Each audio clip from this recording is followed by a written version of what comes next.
قصوروار کون ہے؟ شہر بنگلور کا ایک دردناک واقعہ، جہاں ایک خوشحال گھرانہ بسا کرتا تھا جس میں میاں بیوی اور ان کے 2 بچے، ایک لڑکی اور ایک لڑکا رہتے تھے۔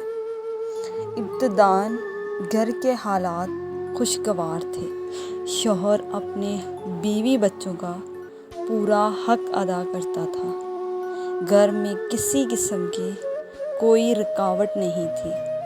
روزانہ شوہر کام پر نکل جاتا اور شام تک گھر والوں کے لیے ڈھیر ساری چیزیں لے آتا۔ وقتاً فوقتاً گھر والوں کو گھمانے بھی لے جاتا۔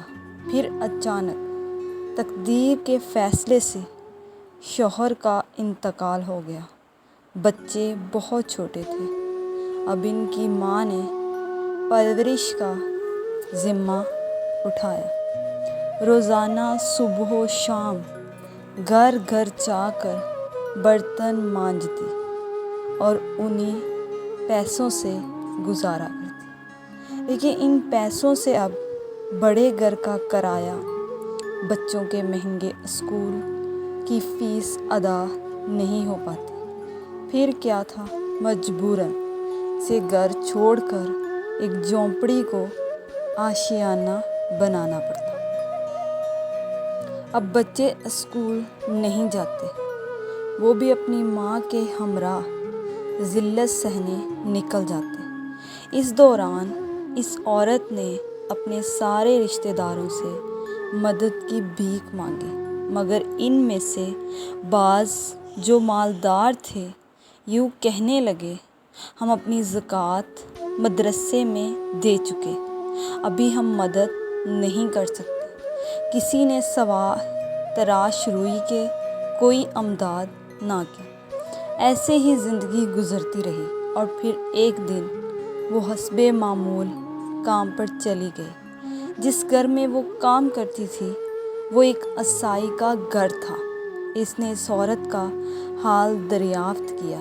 تب اس عورت نے سارا ماجرا سنایا۔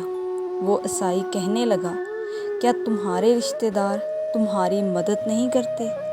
کیا تمہاری قوم والے تم سے حال پوچھتے نہیں؟ اس عورت نے آنکھوں کے اشکوں سے جواب دیا۔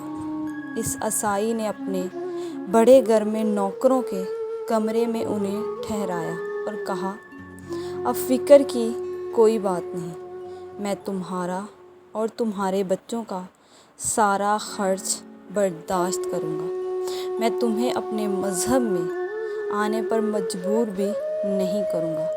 چنانچہ ویسا ہی ہوا، مگر وہ عورت اس عیسائی سے متاثر ہو کر اپنے بچوں سمیت مرتد ہو گئی۔ آج اسی کا بیٹا گرجا گھر کا پادری ہے۔